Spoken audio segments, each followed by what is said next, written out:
झारखंड राज्य अनुसंचिवीय कर्मचारी संघ के लगातार धरना जारी है। क्या लगता है क्यों आप लोग को धरना देने की जरूरत पड़ रही है? आप लोग तो खुद देखिए, हमारे ये झारखंड अनुसंचिवीय कर्मचारी संघ समाहरणालय संवर्ग, ये संवर्ग प्रखंड, अंचल, अनुमंडल और समाहरणालय में कार्यरत होता है।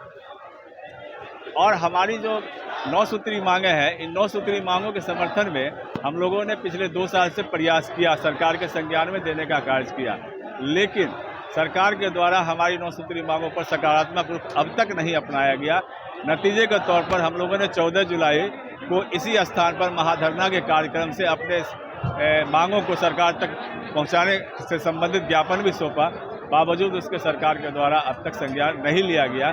इसीलिए हम लोग 22 तारीख से अनिश्चितकालीन हड़ताल पर चले गए हैं। इस अनिश्चितकालीन हड़ताल से प्रखंड, अंचल, अनुमंडल और समाहरणालय के सभी कर्मी पूरे प्रदेश में 24 जिले के लोग हड़ताल पर चले गए हैं। नतीजा है कि सारी जगह का जनहित कार्य ठप हो चुका है।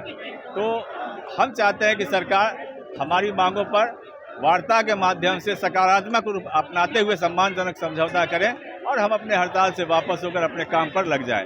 हम लोग नहीं चाहते कि हम लोग हड़ताल करें। आज भी हम लोग नहीं चाहते। हड़ताल करना बहुत खुशी की बात नहीं है। जनहित का काम प्रभावित होता है, विकास का कार्य प्रभावित होता है, न्यायालय का कार्य प्रभावित होता है। हम नहीं चाहते हैं कि हम हड़ताल पर है, लेकिन सरकार कम से कम बातचीत के जरिए सकारात्मक रूप अपनाते हुए हमारी मांगों पर विचार करे, क्योंकि हमारी वही मांगे हैं। इसी सरकार ने 2014 में एक हाई पावर कमेटी का गठन किया था और हाई पावर कमेटी ने अपनी अनुशंसा की थी और उस अनुशंसा को सरकार के द्वारा अनुमोदित भी कर दिया गया है और उसी अनुमोदन को हम चाहते हैं कि वो लागू कर दें। आज कांग्रेस नेता भी मिलने के लिए आए थे, क्या लगता है? उन्होंने भी, हमारे कांग्रेस के एक वरीय नेता यहाँ पर आए हैं, विक्रमादित्य जायसवाल जी।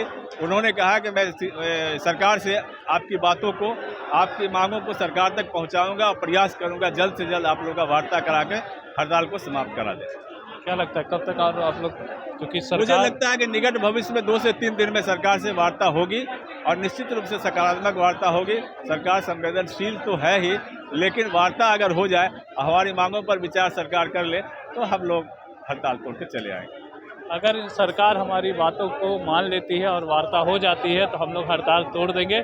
इसी कार्यक्रम में आज कांग्रेस के नेता आदित्य विक्रम जायसवाल पहुंचे थे। उन्होंने क्या कुछ कहा, आइए आपको सुनाते हैं। सरकार को तो सोचना चाहिए कि आखिर मांगे क्यों हैं। पिछले विगत कितने सालों से इसे लागू करने की मांग इन लोग कर रहे हैं।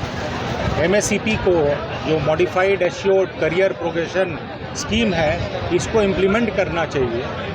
और इन लोग की जो मांगे हैं, 9 सूत्री मांगे हैं, ये बिल्कुल ही जायज़ मांगे, क्योंकि इन लोग काम करते हैं। काम नीचे से ही ऊपर जाता है, तभी झारखंड तरक्की करता है और लोगों को भी यहाँ पे प्रॉब्लम हो रही है। चाहे वो पे ग्रेड अलाउंस बढ़ाने का, या अधिकतर आप देखिएगा एडिशनल चार्जेस में भी लोग हैं। तो इन लोग अलाउंस की भी मांग करें कि 10% अलाउंस सैलरी में मिले, तो क्या गलत मांग है। या रिटायरमेंट एज को बढ़ाया जाए, 62 हो, 65 हो। MSCP स्कीम्स के तहत में जो 10 साल में प्रमोशन होता है, उसको 8 साल किया जाए।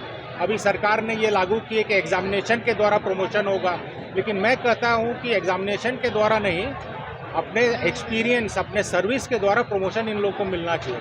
यही 9 सूत्री मांगे इन लोगों का है और ये जायज़ मांगे हैं। सरकार को सोचना चाहिए। सरकार लोगों की सरकार है, ये कर्मचारियों की सरकार है और सरकार प्रतिबद्ध भी है कि लोग को यहाँ परेशानी ना हो। और ये सब 9 सूत्री मांगे मैं माननीय मुख्यमंत्री जी को भी चिट्ठी लिख के अवगत कराऊंगा। मैं कांग्रेस के पटल में भी अपने प्रदेश अध्यक्ष राजेश ठाकुर जी से और माननीय प्रभारी से भी बात करूंगा कि ये जो 9 सूत्री मांगे इन लोगों का है, इनको पूर्ण रूप से लागू किया जाए और आगे देखा जाए झारखंड कैसे तरक्की हो। यही इसीलिए आया हूँ।